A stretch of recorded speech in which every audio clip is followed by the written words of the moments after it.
Irving Christian मैदानावर पाण्याखालील माशांचा बोगदा म्हणजेच अंडर वॉटर टनेल एक्स्पो उभारण्यात आला आहे.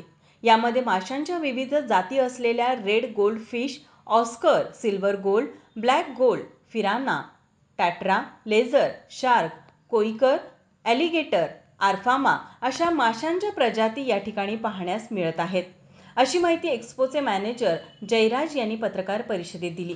केरळ येथील तज्ज्ञ या सर्व माशांची काळजी घेतात, तसेच माशांना खाद्य म्हणून चिकनचे तुकडे दिले जातात, असेही जयराज यांनी सांगितले. या ठिकाणी उभा करण्यात आलेला माशांचा हा बोगदा साधारण 80 फूट रुंद आणि 200 फूट लांब असा उभारलेला आहे. संपूर्ण जगातील विविध प्रकारच्या जिवंत माशांचे प्रदर्शन कोल्हापूरमध्ये पहिल्यांदाच पाहायला मिळणार आहे. दुबई शहराप्रमाणेच कोल्हापूर शहरात वातानुकूलित पाण्याखालील बोगदा तयार केला आहे. हे सर्व मासे काचेच्या मोठ्या एक्वेरियममध्ये आहेत आणि 24 तास माशांना ऑक्सिजनचा पुरवठा केला जातो. सर्वांच्याच मनोरंजनासाठी विविध आकर्षक खेळ, खाद्य आणि पेय यांची दुकाने देखील आहेत. खरेदीसाठीही विविध दुकाने असून मनोरंजन नगरीचा आनंद नागरिक घेऊ शकतात. यामध्ये परदेशी खेळ सुद्धा आहेत, ज्याप्रमाणे मेरी गो राऊंड, फिरता मनोरा, लहान मुलांची आगगाडी, लहान मुलांसाठीचे पाळणे, जपानी पाळणा, त्यालाच त्सुनामी पाळणा असे सुद्धा म्हणतात. या सर्व मनोरंजनाची वेळ सायंकाळी 5 ते रात्री 10 पर्यंत आहे.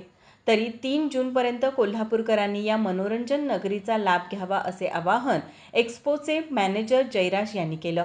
कोल्हापुर में पहली बार टनल एक्सपो, ये कोल्हापुर में पहली बार आया. ये अगले महीने 3 तारीख तक इधर आपका प्रदर्शन चालू रहेगा.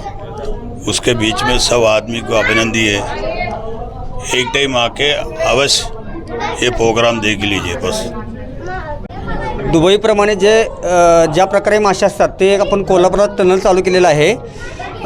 त्यात silver gold, black gold, piranha, टटर, लेझर, शार्क, कोईजर ह्या प्रकारे आपण मासे ठेवलेले आहेत. त्यामुळे कोल्हापूरवासियांनी सर्व प्रकारे आम्हाला सहकार्य करावं एवढेच निवेदन माझे आहे. यावेळी राहुल इस्लाम, शाहिद बारगीर, एजेस पटेल, महेश चक्रवर्ती आदी उपस्थित होते.